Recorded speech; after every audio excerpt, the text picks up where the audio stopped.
मैं वही बोल रहा था कि ये आपका डाइपोल मोमेंट का जो चैप्टर है, मतलब कि सेक्शन है, this is not connected to gravitation. Gravitation में डाइपोल मोमेंट ऐसा कुछ नहीं होता है, क्योंकि वहां पर एक ही तरह का मास बोलते हैं, ठीक है।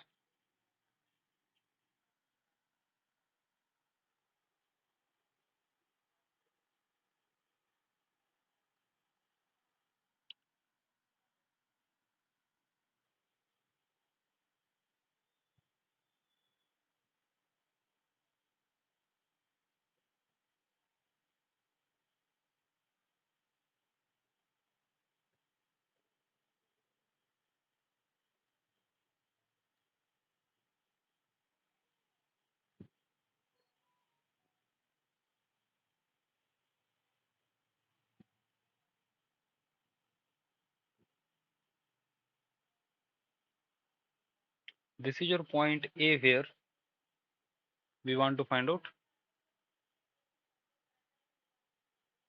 Electric type, sorry, electric field due to the dipole. और इसके सेंटर से ध्यान देना, डाइपोल के सेंटर से इस पॉइंट की डिस्टेंस है are.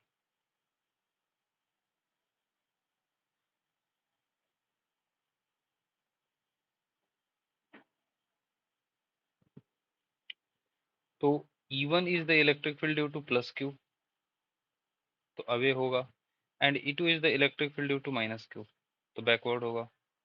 And of course E2 will be smaller than E1, क्योंकि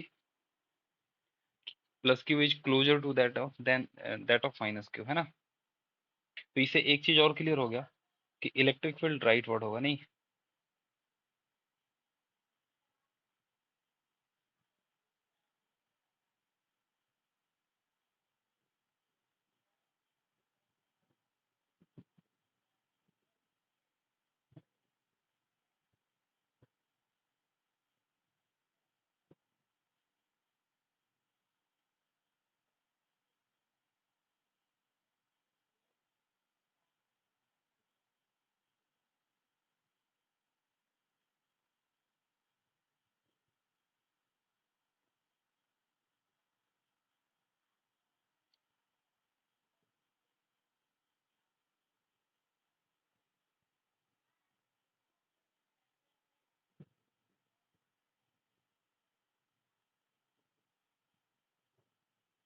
आप अगर माइनस साइन दे करके चलना चाहते हो तो it means you are considering vector, ठीक है, तो उसके इसमें आप वेक्टर भी दे सकते हो, because in the case of vector plus minus indicates the direction.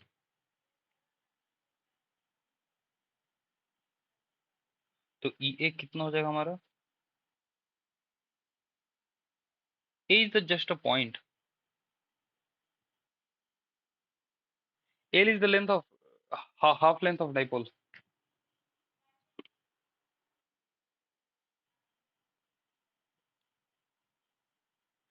चलो देखो क्या।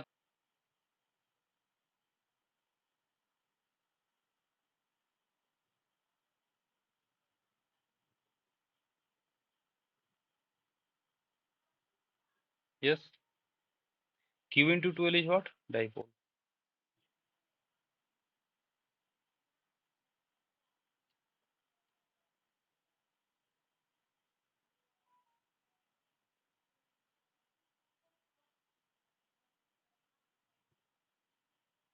अब कहोगे सर आपने लेफ्ट साइड में इलेक्ट्रिक फील्ड पर वेक्टर दिया है और राइट साइड में मैंने डाइपोल पर दिया है, मतलब कि डाइपोल के अलॉन्ग है electric field. Yes, I am right. Minus q से plus Q is the dipole moment and same is the direction of net electric field, ठीक है।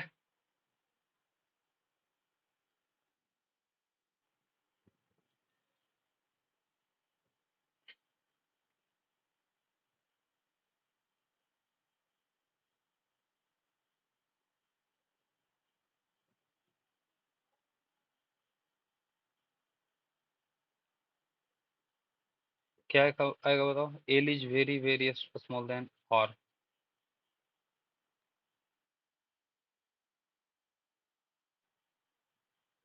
एक ऊपर में भी आर है।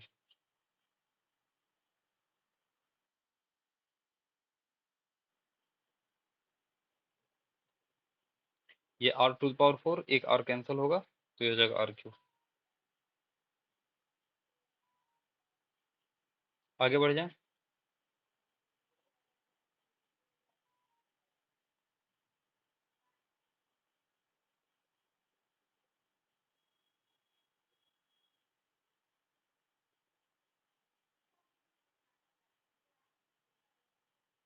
तो ये आपका डाइपोल है।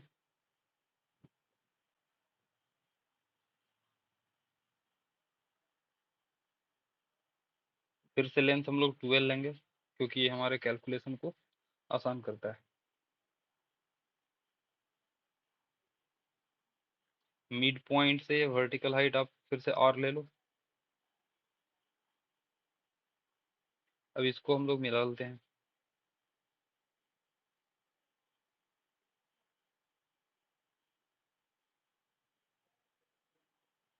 इसको डॉटेड कर देता हूँ ताकि ये समझ में आए कि this is just an imaginary line which will be used.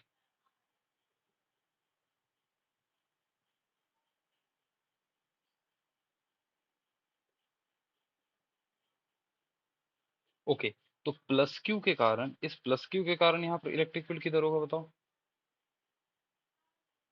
along this line, even कर देता हूँ। माइनस क्यू के कारण इस पॉइंट पर इलेक्ट्रिक फील्ड कितना होगा और किधर होगा?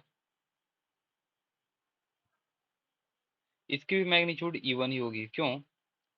ये भी root under R square plus L square है और ये भी distance root under R square plus L square है और दोनों की मैग्नीट्यूड सेम है। मैग्नीट्यूड अलग, हाँ साइन अलग अलग है, इस चलते डायरेक्शन ऑफ इलेक्ट्रिक फील्ड भी अलग अलग आया। नहीं, this is theta so this is also theta and horizontal से ध्यान से देखो so this angle is 2 theta. Now E will have two component.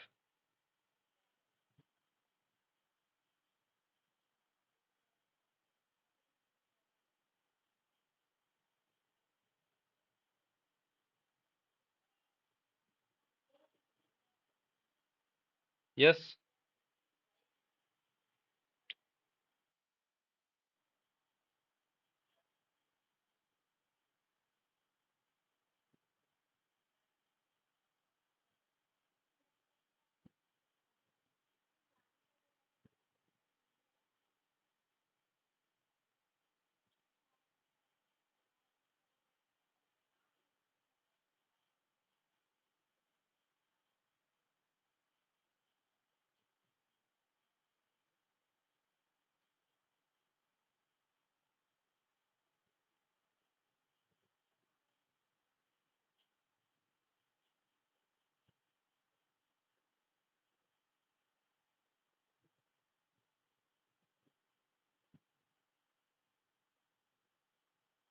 Okay.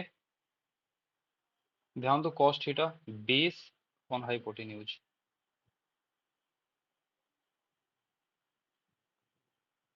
तो बेस एल है, हाइपोटेन्यूज ये आ गया। यहाँ भी टर्म कुछ ऐसा ही आ रहा है।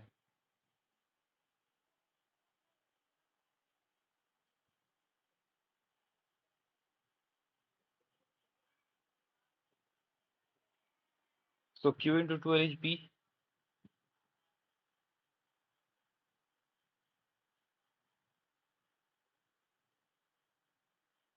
अच्छा, डायरेक्शन की अगर बात करूँ तो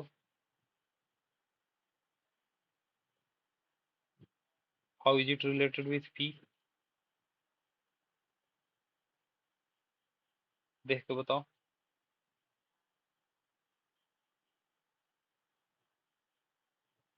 ध्यान देना माइनस साइन होगा। Yes, because dipole is forward and electric field is backward, they are equal and opposite to each other.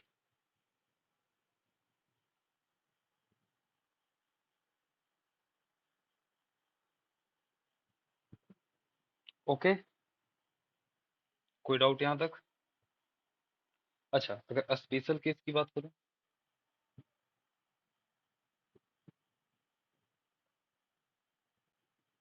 means again L is very small than R, that is for very short dipole।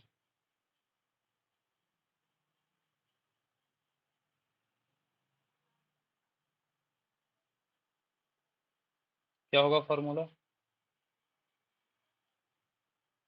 E equatorial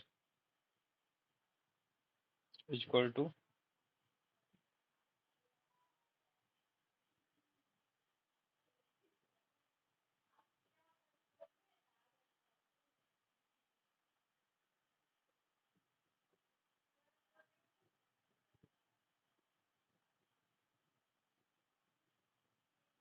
तो कल के 5 marks question में आता है।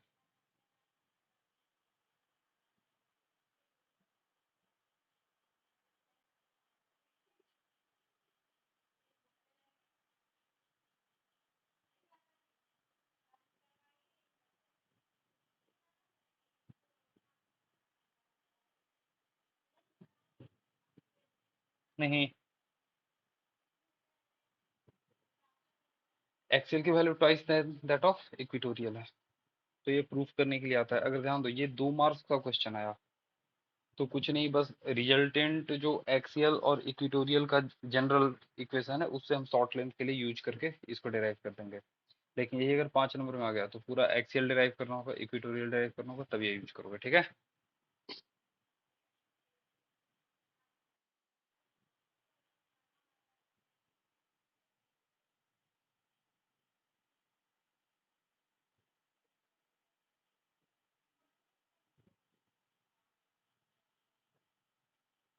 Suppose at this point we are willing to find out electric field, any arbitrary point. ये angle theta है, इसको मैं ए दे देता हूँ पॉइंट। तो ऑफ कोर्स यहाँ पर डाइपोल का खुद का 2 कंपोनेंट हो जाएगा। ध्यान से देखो तो, एक आर के परपेंडिकुलर और एक आर के पैरेलल।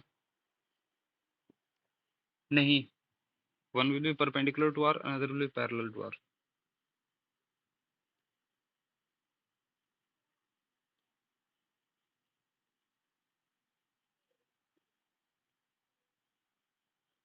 तो कॉस थीटा आपका एक्सियल कंपोनेंट हो गया और साइन थीटा इक्विटोरियल कंपोनेंट होगा।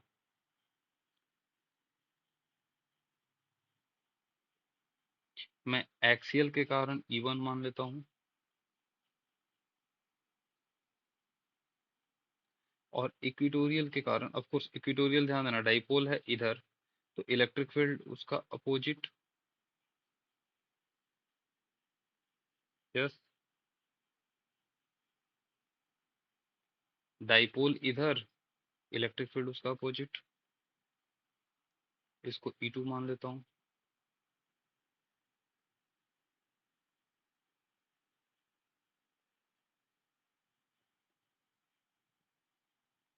ओके, क्योंकि P एक्सियल मेरा P कॉस थीटा है, एक्सियल कंपोनेंट।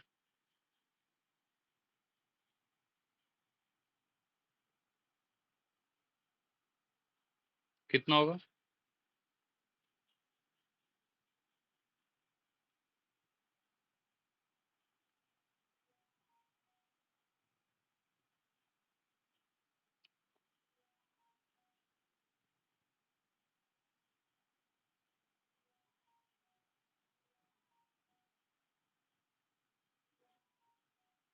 ओके, अब ये दोनों परपेंडिकुलर टू ईच अदर है, E1 E2, तो ई नेट कितना होगा?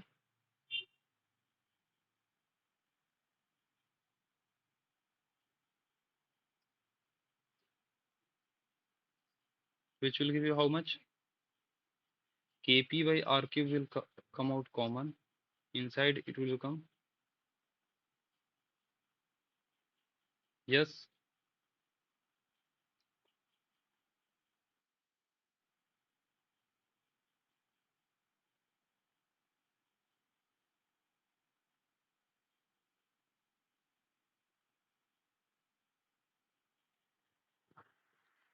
So this is your final value. अच्छा, डायरेक्शन क्या होगा? तो ध्यान देना,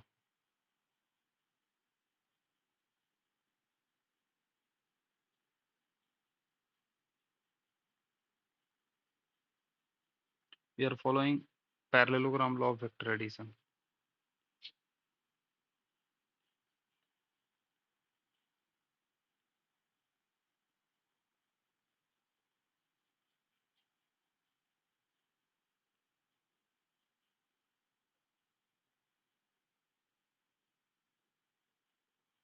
This is your E net. ये एंगल को मैं अल्फा मान लेता हूँ, और इसको एक्सटेंड कर लो।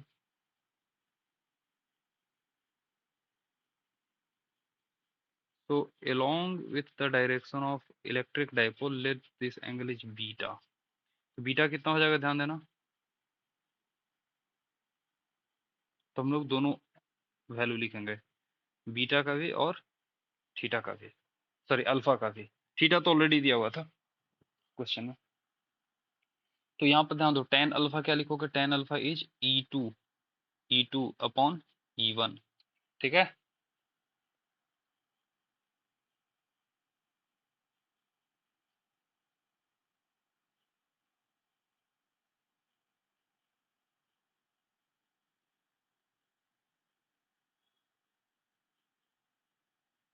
कितना आ रहा है?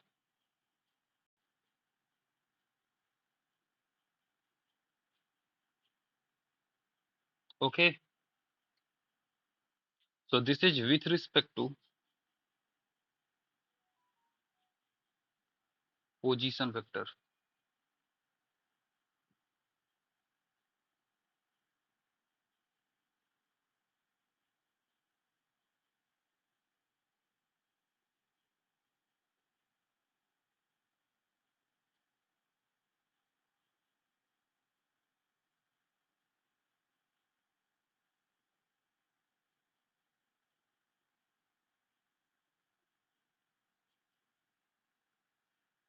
Okay,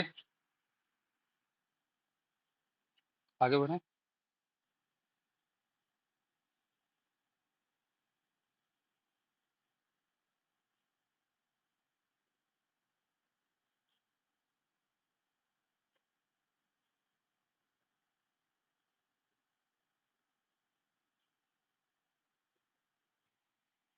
They are saying that angular E is perpendicular to P, तो E और P का जो हमारा डायरेक्शन था वो बीटा था, E है and this is your P। ये 90 डिग्री हो जा रहा है, मीन्स बीटा इज 90 डिग्री।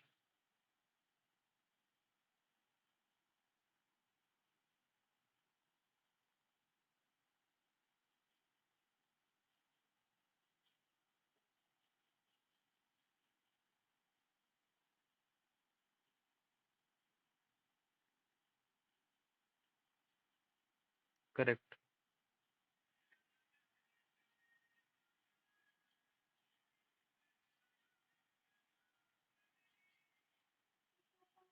मेरा वो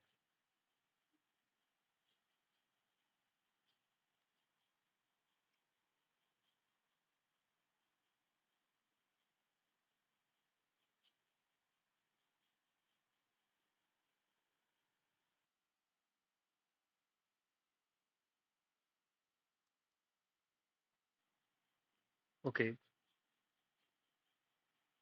so we can take two component, okay, axial component will be P cos 37 मतलब कि 4p/5, और एक हो जाएगा equatorial component which is 3p/5, this is the mid point, और एक यहाँ पर P है, तो हमको इसके कारण इस पॉइंट पर नेट इलेक्ट्रिक फील्ड निकालना है। तो इसके कारण हो जाएगा 2kp/r3, इसके कारण हो जाएगा 8kp/r3। यस, और ये वर्टिकल के लिए डाउनवर्ड हो जाएगा 3kp/r3। Is it okay? तो अगर ई नेट की बात करूं, एवरीवन अंडरस्टूड दिस और नॉट?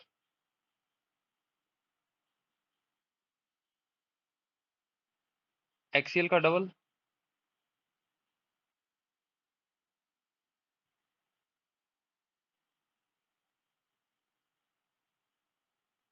सो 2 + 8/5 आई कैप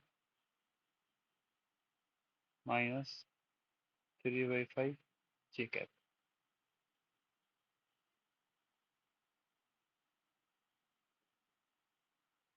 ये हो जाएगा 10 8 18 18i।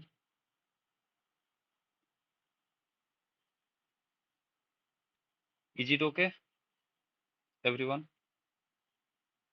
अब मैग्नीट्यूड निकालते रहो अपने एंड से।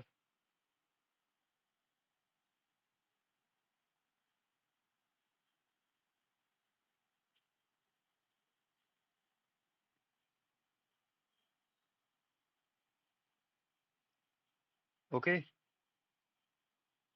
ध्यान दो, ये इलेक्ट्रिक फील्ड जो है आपका इसके कारण है अपोजिट डायरेक्शन में, ये मिड वाला जो है ऊपर वाले के कारण है अपोजिट डायरेक्शन में, क्योंकि तीनों के लिए इक्वेटोरियल पॉइंट है। इसके कारण इधर हो गया, and they are at 120 degree, 120 degree पर रिजल्टेंट ई होगा, मतलब अलोंग दिस, तो 2 ई, एंड इक्वेटोरियल पर केपी बाई आर क्यूब आता है, बस मैग्नीट्यूड पुट कर दो, तो 2 KP by R cube.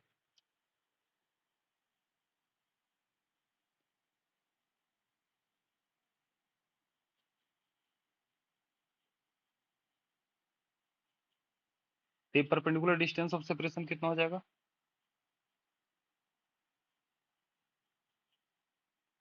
12 sine theta. तो ध्यान देना,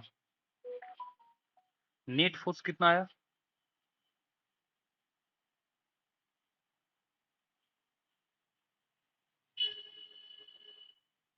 minus Q E plus Q E, which is 0, मतलब ट्रांसलेशनल इक्विलिब्रियम में है, ट्रांसलेट नहीं कर सकता है।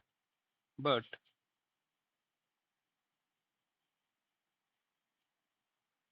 फोर्सेस आर नॉन कोलिनियर, मतलब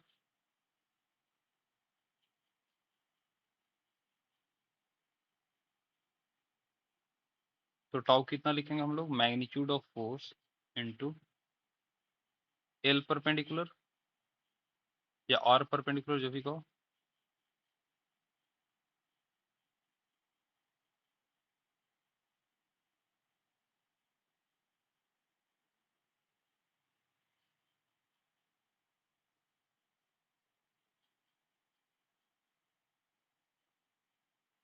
that is equal to p cross ई।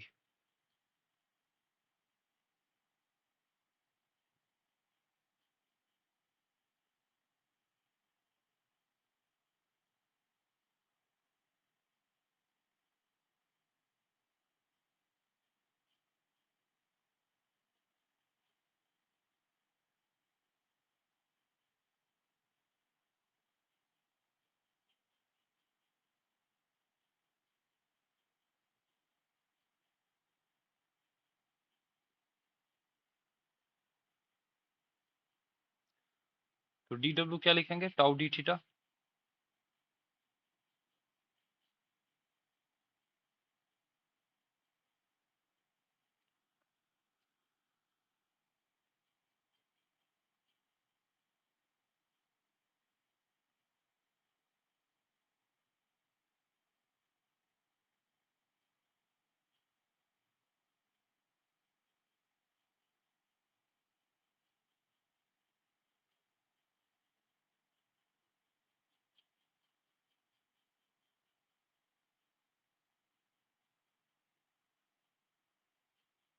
क्या लिखा?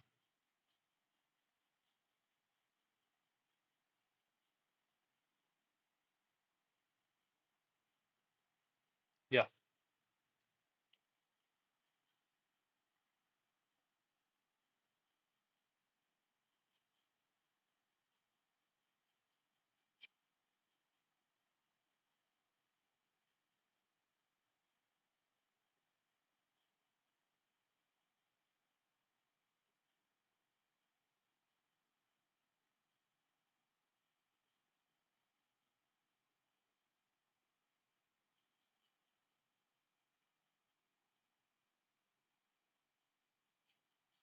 क्योंकि कंजर्वेटिव फील्ड फोर्स है, ठीक है, तो वर्क डन यहाँ पर डिस्ट्रॉय नहीं होगा, because potential energy is only defined in conservative field force, ठीक है।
ऑफ कोर्स इसको 2 साइंस पर थीटा में भी कन्वर्ट करके लिख सकते हो।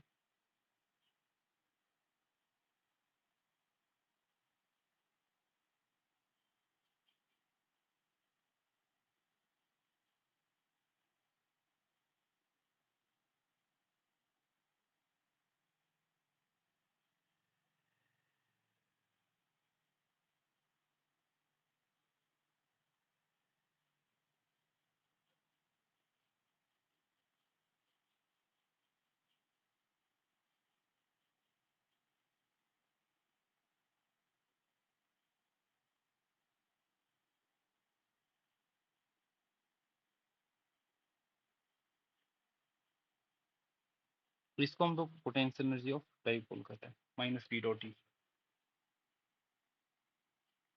अच्छा, मैक्सिमम वर्क डन कितना होगा?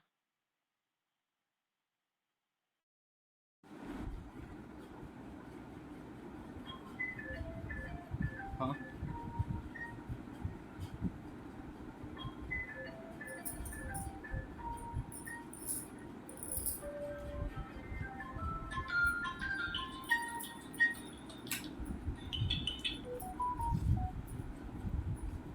means a stable equilibrium to unstable equilibrium.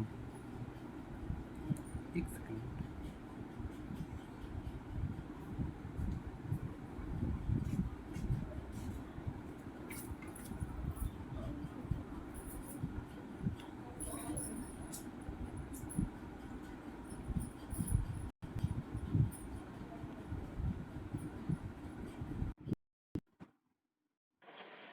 Sorry, मैं पता नहीं चला कि मैं कब मीटिंग से बाहर हो गया।